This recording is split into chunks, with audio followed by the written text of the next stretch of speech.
Lucy Alexander, and it is my pleasure to welcome you to the 2019 Competitive Energy Systems Symposium. It is brought to you jointly by the Gulf Downstream Association, the unique platform of sharing knowledge among downstream players, and the AIChE, which is the global home for chemical engineers. Ladies and gentlemen, it is my honor to welcome you to Manama, Kingdom of Bahrain, for the 2019 Competitive Energy Systems Symposium. Excellencies, ladies and gentlemen, a very good morning to you. It's my pleasure to be in this first symposium conducted by the Gulf Downstream Association, of which we are extremely proud. We have the founding members here present with us today. Despite their busy schedule, it is testament to how important this organization is. And to name them, they are Saudi Aramco, Babco, ADNOC, and the Kuwait Petroleum Company Group. And we're looking forward to include even more with some of our international partners.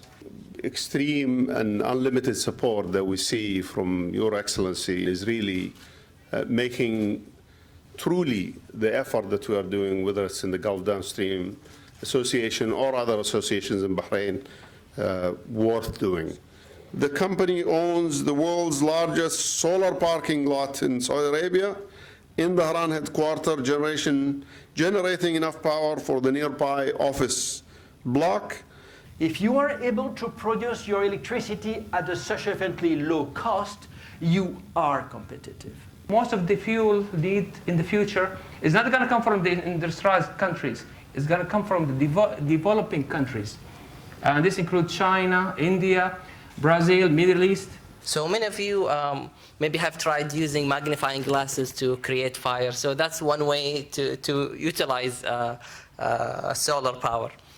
In process safety, actually, we are trying to maintain material and energy within the system. Okay, so one is inside. You want to keep it inside. The other one is you don't want external party to come in. There's no country in the world that is not experiencing firsthand the drastic effects of climate change. According to British Petroleum, the share of non-fossil fuels in the Middle East's primary energy demand mix will increase from 1.5%, which is the case today, to 13% by 2040. Combine those factors, we have a challenge that we have to find somehow for the full 35%, as I said. And all these things there's a huge number when you talk about where we are now on one hand, and then on the other hand, we are trying to say we need to drop CO2. I declare that IT does not equal OT. IT network is speaking digital. It's speaking bits and bytes. It's speaking data packets. And what's happening in OT is we're speaking analog, a completely separate, different language. We're speaking the language of current and voltage.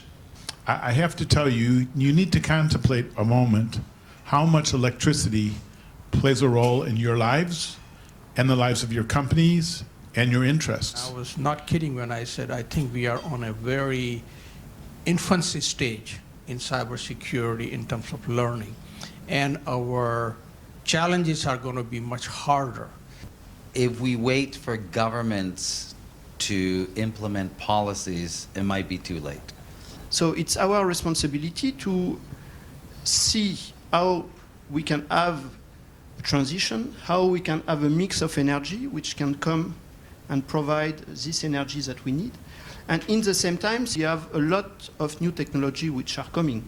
And we can still develop new technologies that can improve our image and that can definitely improve our carbon impact on our planet. I think we need to not only look at our industry, what's going on. We need to look at the IoT and IOR4. How is it going to change the behavior and demand for future energy and future markets? Thank you to all our speakers. Thank you to AIChE, to Lucy, to our people who really organized this symposium.